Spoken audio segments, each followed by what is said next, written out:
During a speech to lawmakers, Russian President Vladimir Putin showed images of a hypersonic weapon dubbed Avangard that can apparently reach Mach 20. Credit: Ministry of Defense of the Russian Federation. Warnings of a Russian hypersonic weapon that the U.S. can't defend against may have had you running for the bomb shelter last week. But what, exactly, is this weapon, and how does it work? Russian President Vladimir Putin first announced the hypersonic weapon, codenamed Avangard, in a speech in March. Last week, U.S. intelligence sources told CNBC that the weapon had been successfully tested a number of times, and could be operational by 2020. The Russians have released few concrete details about the weapon, but from the information available, it appears the weapon is a so-called hypersonic glide vehicle, said Thomas Giuliano, an assistant professor of aerospace engineering at the University of Notre Dame who specializes in hypersonic flight. Putin has claimed that the vehicle is capable of reaching speeds of Mach 20, or 20 times the speed of sound, and could evade current U.S. missile defense systems.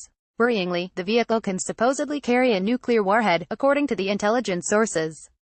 7 technologies that transformed warfare. Rather than generating its own power to reach hypersonic speeds, the glide vehicle catches a ride atop an intercontinental ballistic missile (ICBM).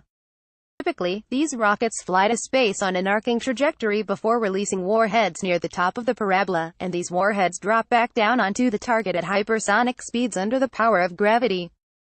Rather than falling back to Earth, though, Avangard re-enters the atmosphere at an angle and its aerodynamic shape generates lift that lets it glide down at hypersonic speeds, says Giuliano, which allows it to travel farther and maneuver as it descends. The vehicle appears to follow a design known as a Waverider, Giuliano said. Waveriders are hypersonic aircraft that have wedge-shaped fuselages specially designed to generate lift by surfing on the shock wave generated as its own aircraft punches through the air at a high speed. This is important at higher altitudes, where air density is low, making it difficult to generate lift with conventional wing designs. And because it doesn't need large wings, the vehicle is more streamlined, and the reduced drag allows it to maintain its speed over a much longer distance, Giuliano said.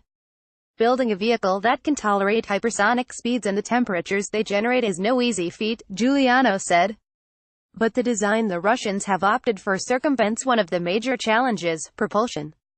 Photos: hypersonic jet could fly 10 times the speed of sound. Designing a successful propulsion system at Mach 10 or above is extraordinarily challenging, he said. By putting the glider on top of an ICBM, you avoid the need to design a successful hypersonic air-breathing engine. Controlling a vehicle at such high speeds is still incredibly tricky, though.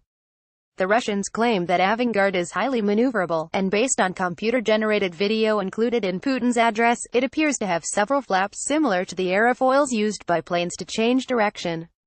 Adjusting the aerofoils at hypersonic speeds is not a trivial task because the shock wave can have complex interactions with the air flowing over the vehicle surfaces, resulting in nonlinear behavior, Giuliano said. That means tiny adjustments can have outsize impacts, which makes it very tricky to calculate how much to move a flap or airfoil. It has to be precise, it has to operate quickly, and it's a much harder environment to predict, he said. Nonetheless, Giuliano thinks the Russian claims are credible, as the technology has been in development for some time. The U.S. tested its own version, dubbed Hypersonic Technology Vehicle 2, in 2010 and 2011, but both flights were failures. And China also has an experimental system, codenamed DFZF. Russian efforts to develop hypersonic glide vehicles are explicitly aimed at evading U.S. missile defense systems, said Pavel Podvig, an independent analyst who specializes in Russia's nuclear arsenal. Could the U.S. stop nuclear weapons? Current U.S. defenses are designed to take out conventional warheads from ICBMs on predictable ballistic trajectories while they are still in space. These defenses are not well suited to intercept weapons coming in on a high-speed glide in the atmosphere, Podvig said. And unlike traditional warheads, the vehicles will be capable of maneuvering around defenses. But Podvig said it's not clear if the weapons really provide useful additional military capabilities. It has been described as a weapon in search of a mission, he told Live Science. My take is, you don't really need this kind of capability.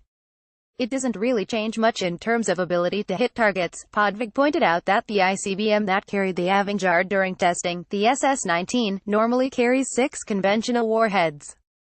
If the goal is to counter missile defense systems, it would be just as easy to overwhelm them with a greater number of standard warheads, he said. But such weapons could breed dangerous uncertainty, Podvig said, because they aren't covered by arms control treaties such as New START, which require countries to report the number, type and location of nuclear-capable weapons like ICBMs. In addition, the capabilities and potential uses of hypersonic gliders are still unclear. These systems create greater risks of miscalculation, Podvig said, and it's not clear if we can effectively deal with those risks. In an effort to reduce some of that uncertainty, the Pentagon is reportedly considering fielding space-based sensors to spot hypersonic weapons, according to Space News. The approach would require a costly constellation of satellites, but would be better at spotting weapons gliding in the upper atmosphere and could also see farther than land-based systems limited by the horizon. Podvig says a properly designed system of this kind should be able to detect hypersonic weapons in flight, but it's not clear this would make it any easier to intercept such fast and maneuverable vehicles. Originally published on Live Science.